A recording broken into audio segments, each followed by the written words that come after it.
Bismillahirrahmanirrahim. An Abi Dzar, hadis kaceritaake saking Abi Dzar radhiyallahu ridhoni sallallahu anhu saking Abi Dzar anin Nabi sallallahu alaihi wasallam saking Nabi sallallahu alaihi wasallam fima ing dalem perkara rawa kang wis riwayataken sapa Nabi sallallahu alaihi wasallam anillahi tabaraka wa ta'ala saking Allah tabaraka wa ta'ala. Jadi hadis ini Bapak Ibu adalah hadis qudsi. Hadis qudsi. Hadis qudsi itu adalah hadis yang disandarkan kepada Allah Subhanahu wa ta'ala. Lafadznya dari Nabi, tapi maknanya dari Allah Subhanahu wa ta'ala. Lah bedanya dengan Al-Quran apa? Kalau Al-Quran itu lafadznya, maknanya dari Allah Subhanahu wa ta'ala. Tapi kalau hadis qudsi itu maknanya dari Allah, lafadznya dari Rasulullah SAW. Makanya malah Bapak nek Quran itu kalau kita membacanya, menyentuhnya berarti harus suci ya. Tapi kalau hadis qudsi mboten, hadis qudsi mboten, tidak perlu suci. Tapi kalau Al-Qur'an membacanya, menyentuhnya maka harus suci dari hadas kecil dan hadas besar. Ini diantara perbedaannya. Ya ibadi, wahai hambaku, ini sak temene ingsun iku haram tu ngaramaken sapa ingsun azulma ing aniaya ala nafsi ing ngatasé awak dhewe ingsun, ala nafsi ing ngatasé awak dhewe ingsun, wa ja'altu lan dadekake sapa ingsun hu ing zulm bainakum ing dalam antarané sira kabeh iku muharraman diharamaken. Fala tadzalamu mongko aja padha berbuat zalim sapa sira kabeh. Nah, ini kalimat awal hadis qudsi yang disampaikan oleh Allah Subhanahu wa ta'ala melalui Rasulullah.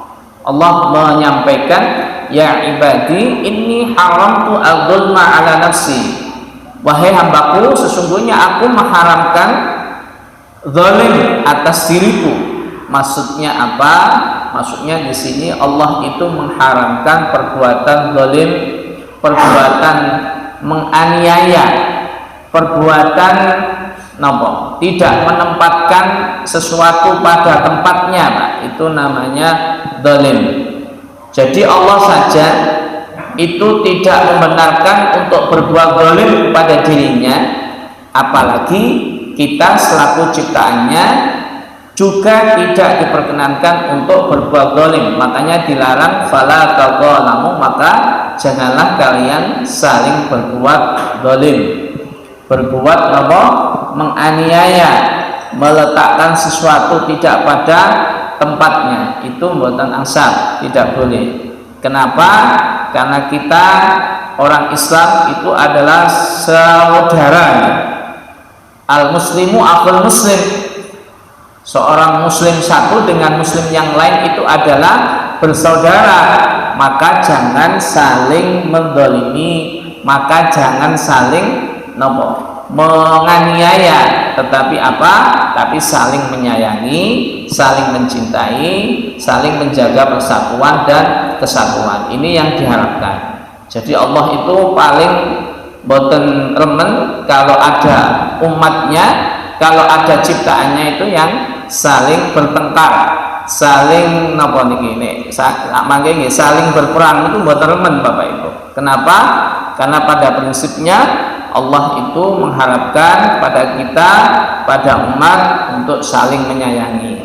Loh, kalau Allah itu tidak berbuat zalim, mengharamkan atau tidak memberikan berbuat zalim kepada dirinya.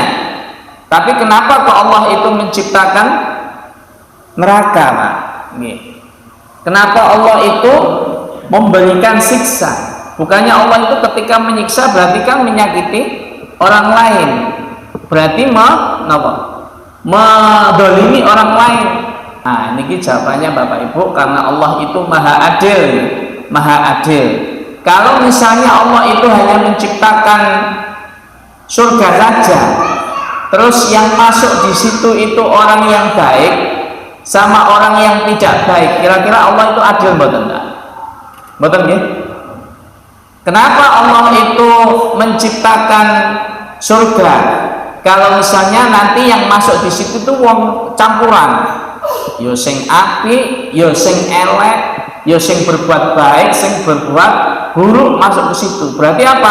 Allah itu tidak adil, Bapak Ibu. Makanya Allah menciptakan neraka itu, Allah memberikan azab itu kepada orang-orang yang sebenarnya mereka berbuat zalim kepada dirinya sendiri. Sehingga di antara keadilan Allah itu, Allah menciptakan neraka bagi orang yang berbuat buruk, Allah menciptakan surga bagi orang yang berbuat baik. Jadi Allah itu maha adil, Bapak Ibu. Sama misalnya, kalau Allah hanya menciptakan neraka saja, nanti yang masuk wong api, wong elek masuk ke neraka, kira-kira adil mboten, Pak?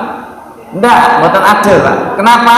Loh, wong apik kok nang neraka, nggih. Wong apik kok dimasukkan neraka.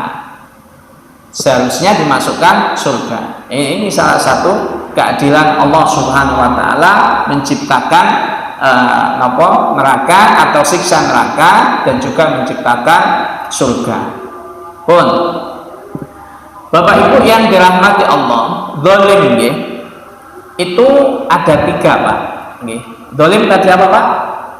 Menempatkan sesuatu tidak pada tempatnya. Itu namanya zalim nggih. Itu dibagi 3, Pak. Yang pertama, zulmun la yatrukuhullah. Jadi yang pertama itu zalim yang Allah itu tidak akan mengampuni. Nah, ini yang pertama. Zalim atau berbuat aniaya atau berbuat buruk yang Allah itu tidak akan mengampuninya.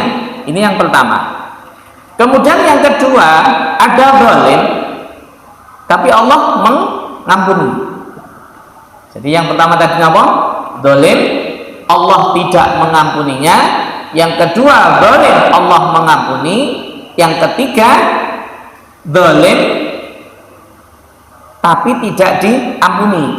Fa'amal dzulmul ladzi la yughfaru. Nah, niki zalim yang pertama yang tidak akan diampuni itu apa?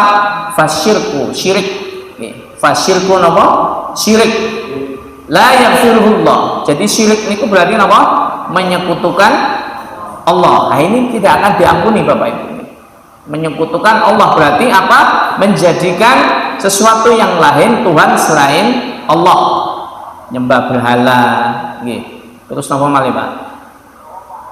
Percaya dengan hal-hal yang punya napa nggih? Punya kekuatan.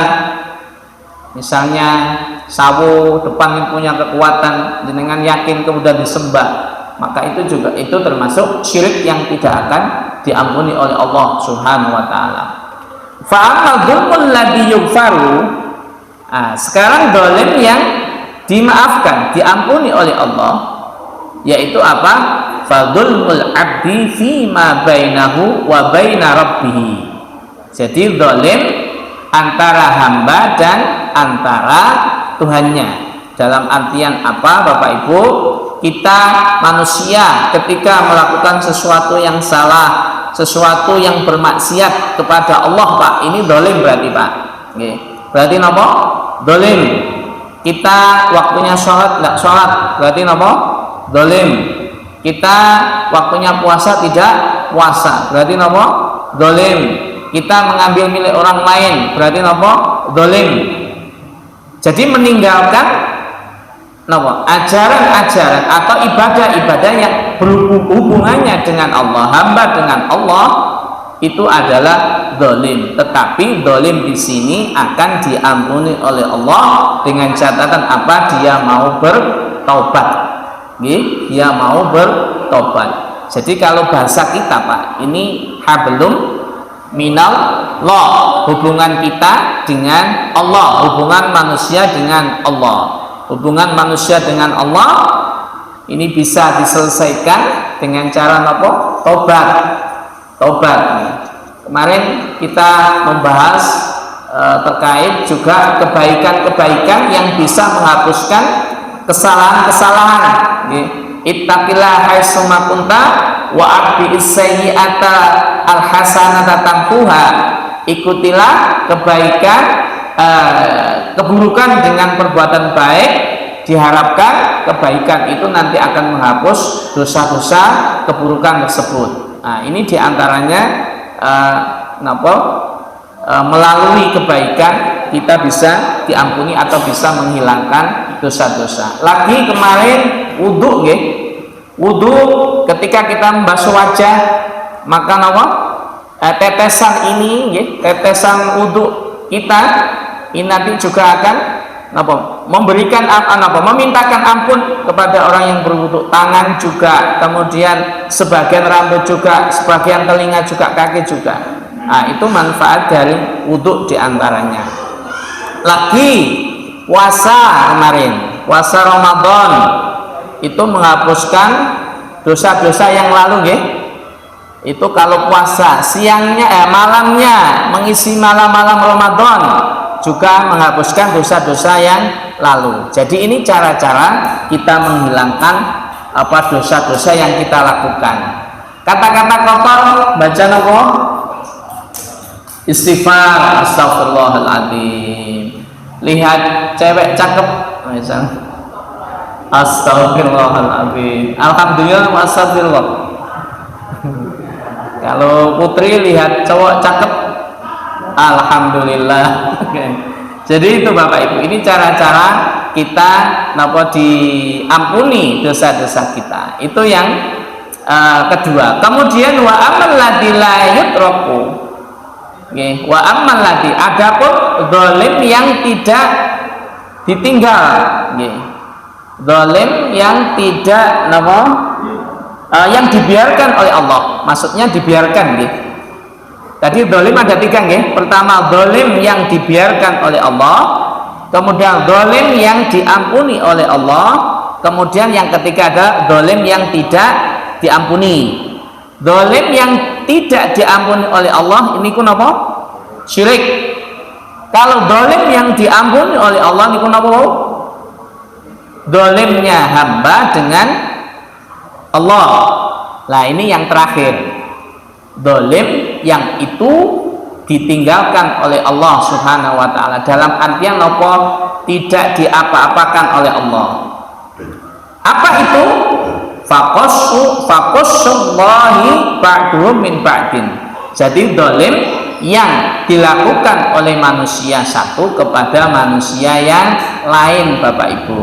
Jadi zalim antar manusia, mengambil hak orang lain tanpa seizinnya,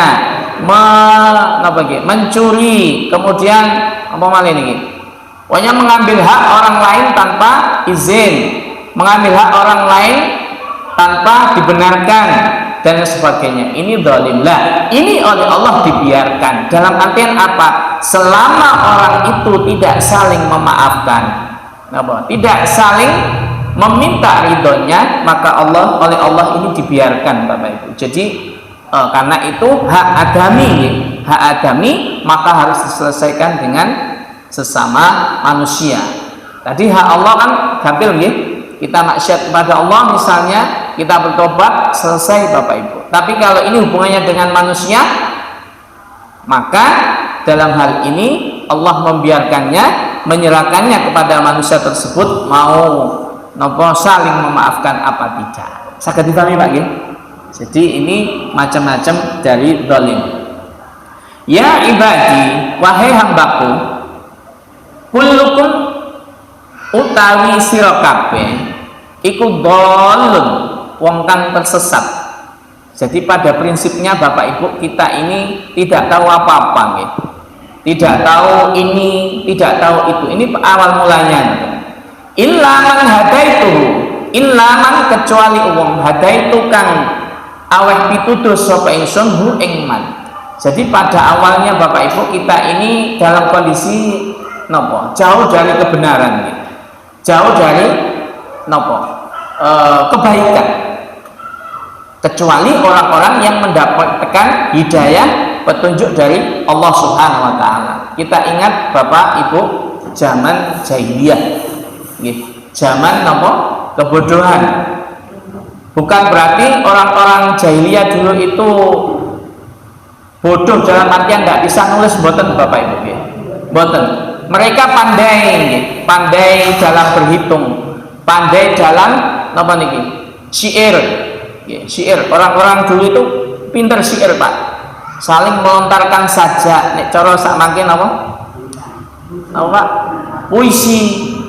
Terus sing lagi film ini biasanya kalau pidato pantun, nah dan sebagainya. Mereka pandai Pak, pandai. Tapi yang dimaksud jahiliyah di situ adalah mereka jauh dari syariat, jauh dari Allah. Ini yang dimaksud jahiliyah, bukan bodoh ndak iso nulis mboten. Tidak bisa nopo boten itu yang dimaksud. Tapi mereka yang dimaksud jahiliyah ini adalah bodoh dalam artian apa? Jauh dari Allah, jauh dari syariat. Kemudian fastahduni, mongko mintalah bimbingan sapa sira kabeh, atau mintalah petunjuk sapa sira kabeh ni ing ingsun ahdikum, mongko bakal memberikan petunjuk sapa ingsun kum ing sira kabeh. Jadi ini artinya Bapak Ibu, hidayah itu harus dicari ya. Jadi hidayah itu harus dicari Pak.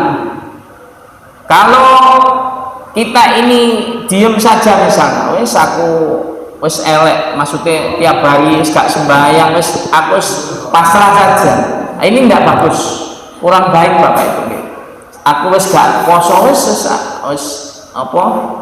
Wes aku terkenal elek, wes terkenal buruk di masyarakat, terus aku gak lapor, gak mau berbuat apik. Ini salah Bapak Ibu. Jadi hidayah itu memang harus dicari Bapak Ibu, harus dicari. Dengan cara apa? Ya kayak ngeten iki. Napa? Hadir atau di tengah ngaji, kemudian serawungan kali yang baik. Jadi hidayah itu macam-macam datangnya, macam-macam apa? Hadirnya, macam-macam Allah memberikannya. Contoh Bapak Ibu, Sayyidina Umar ya. Sayyidina Umar itu dulu terkenal dengan orang yang paling getol memusuhi Islam. Sayyidina Umar, khalifah yang keberapa? Masih ingat? 2. Tapi Bapak Ibu, beliau mendapatkan hidayah itu lewat mendengarkan apa? Al-Quran Pak. Jadi adiknya namanya Fatimah ya, itu sama suaminya itu sedang membaca Al-Quran, terus kepireng Pak, kepireng, terus kagum dengan bacaan Al-Quran itu, tidak pernah mendengar sebelumnya kalimat-kalimat itu. Akhirnya karena mendengar ayat-ayat suci Al-Quran, luluh hatinya, dan kemudian datang kepada Rasulullah dan mengatakan amantu billah, aku beriman kepada Allah Subhanahu wa taala. Jadi hidayah ini macam-macam datangnya. Ya, siapa tahu jenengan nek mantun napa? Traweh tadarus pakai speaker Pak nggih. Banyak yang mendapatkan hidayah gitu, apalagi suaranya baik, suaranya bagus, macam-macam lah. Tapi ini harus diikhtiarkan, harus dicari Pak hidayah. Jadi tidak hanya berdiam saja. Ya ibadi, ini kalimat selanjutnya. Kullukum utawi saben-saben sira kabeh iku jaiun, wong kang luwe, nggih, wong kang luwe, wong kang lapar. Jaiun itu artinya lapar. Kalau haus itu atishun, nggih, bahasa Arabnya nggih Pak nggih. Atau jau'an itu artinya lapar, atau akshan itu haus. Ini napa sedikit banyak kita harus tahu. Jaitun wong kang luwe ilaman kecuali wong at'amtu kang aweh pangan sapa ingsun hu ing man. At'amtu kang aweh pangan sapa ingsun hu ing man. Fasrata'imuni mongko becik minta maem atau mintalah makanan sapa sira kabeh ni ing ingsun at'imkum mongko bakal nguwai mangan sapa ingsun kum ing sira kabeh. Bapak Ibu, ini kalimat yang ketiga dari Allah Subhanahu wa taala, yaitu apa? Pada prinsipnya kita semua ini dalam keadaan tidak makan. Di awal lahir kita ini tidak makan, Bapak Ibu. Kita dalam kondisi lapar, dalam kondisi ja'i atau jauhan, tidak makan. Jenengan ketika lahir itu masuk langsung maam, Pak. Boten nggih? Boten nggih, Pak nggih? Boten. Minum. Awalnya kalau tidak diminumi, ya tidak akan minum, Pak. Tidak akan disusui sama ibu kita, tidak akan minum. Jadi pada prinsipnya kita ini dalam keadaan haus, dalam keadaan lapar. Maka ketika kita ini dalam keadaan haus atau dalam keadaan lapar, kita diminta oleh Allah untuk meminta makan kepada Allah Subhanahu wa taala. Nah, ini permintaan Allah seperti itu. Minta makan kepada Allah Subhanahu wa taala. Makanya Bapak Ibu, salah satu rasa syukur yang tak terhingga, dan ini harus panjenengan syukuri sampai hari ini kita semuanya bisa makan. Sampai hari ini kita semuanya masih bisa minum.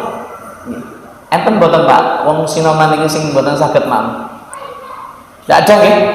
Jadi semuanya masih bisa makan, semuanya masih bisa minum, Pak. Nah, ini salah satu yang perlu disyukuri gitu. Makanya di antara syukur niku ada yang namanya syukur karena sampai hari ini Allah masih memberikan rezeki yang baik, rezeki yang halal, rezeki yang barokah. Kalau kita karena sewaktu-waktu bisa saja nikmat rezeki ini atau nikmat makan ini dicabut oleh Allah, nikmat pengen minum ini dicabut oleh Allah. Misalnya kita sakit, sakit yang sangat-sangat parah, tidak boleh makan ini, tidak boleh makan itu. Misalnya sakit kolesterol, kolesterol tinggi, tidak boleh makan apa Pak? Biasanya kolesterol, gorengan, daging-daging, terus wes pokoknya sing ini enak buatan asam. Kenapa? Ya itu karena nikmat ini sudah dicabut oleh Allah. Makanya saya lihat seperti kita saat ini seger buger seperti saat ini, sakit tetap dinikmati, kesehatan ini dijaga betul sehingga kita bisa mengkonsumsi apa yang direzekikan oleh Allah Subhanahu wa taala. Ya ibadi, wahai hambaku. Ini kalimat selanjutnya. Kullukum saben-saben sira kabeh iku arin, wong kang muda, wong kang telanjang. Illaman kecuali wong kasautu kang aweh paket sapa ingsun hu ing man. Jadi di awal kita lahir ke dunia itu kita dalam keadaan tidak berpakaian. Bayi lahir berpakaian boten nggih. Cek bayi lahir pakai celana, lucu kan nggih. Jadi tidak berpakaian. Makanya Bapak Ibu rahimakumullah, Allah kemudian mengatakan fastaksuni, ketika kamu tahu bahwasanya di awal kamu dilahirkan tidak berpakaian, maka mintalah pakaian kepadaku, kata Allah. Maka aksukum, maka aku akan, kata Allah, aku akan memberikan pakaian kepada kita. Makanya Bapak Ibu, hari ini kita semua diberikan rezeki oleh Allah pakaian. Sakit gunakan pakaian kita ini untuk beribadah ya Pak. Dengan tumbas sarung baru gunakan untuk sembahyang, gunakan untuk kebaikan. Karena ini nanti semuanya akan Kenapa bicara Pak nanti di akhirat itu akan bicara. Oh, sarung BHS ini alhamdulillah dibuat sholat isya, alhamdulillah dibuat untuk tadarus, alhamdulillah dibuat untuk, dia akan bicara Pak nanti.